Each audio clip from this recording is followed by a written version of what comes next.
మోషే తల్లి తండ్రి ఇద్దరూ కూడా ఆత్మీయులు. ఇద్దరూ కూడా ఆ కుమారుణ్ణి పెంచటంలో బాధ్యతను వహించారు. అనేక సందర్భాల్లో బిడ్డలను పెంచే విషయంలో సాధారణంగా భర్త భార్యకు బాధ్యతలు అప్పగించేసి నువ్వే చూసుకో, పెంచడం కానీ చదివించడం కానీ నువ్వే చూసుకో అని చెప్పి పిల్లల్ని వదిలేస్తూ ఉంటాడు. ఎగ్జామ్స్లో మార్కులు తక్కువ వచ్చినా, వాళ్ళ ప్రవర్తన సరిగా ఉండకపోయినా, వాళ్ళు చెడిపోతున్నా సాధారణంగా భర్త ఏమంటాడో తెలుసా? నీ పెంపకం అలా తగలడింది, ఎలా తయారయ్యారో చూడు, ఎలా తయారు చేసావో చూడు నీ బిడ్డల్ని అని చెప్పి నీ బిడ్డల్ని అని అంటాడు. నీ కొడుకు చూడు ఏం మాట్లాడుతున్నాడో, నీ కొడుకు చూడు ఎలా తయారయ్యాడో అని భార్యను పట్టుకుని నీ కొడుకు చూడ అని అంటున్నాడే. తనకు కొడుకు కాదండి. కొడుకు చెడిపోతున్నప్పుడు, పాడైపోతున్నప్పుడు సర్వసాధారణంగా భర్త ఏమంటాడో తెలుసా?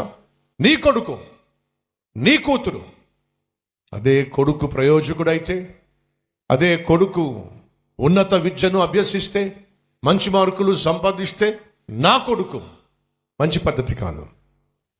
వాడు చెడిపోతున్నా లేదా బాగుపడుతున్నా ఇద్దరి బాధ్యత ఉంది, మర్చిపోకండి. మోషే తల్లి తండ్రియు అతడు సుందరుడై ఉండుట చూచి విశ్వాసమును బట్టి 3 నెలలు అతన్ని దాచిరి. బిడ్డలను దాచిపెట్టండి. తండ్రిలో తల్లులో బిడ్డలను కాపాడుకోండి.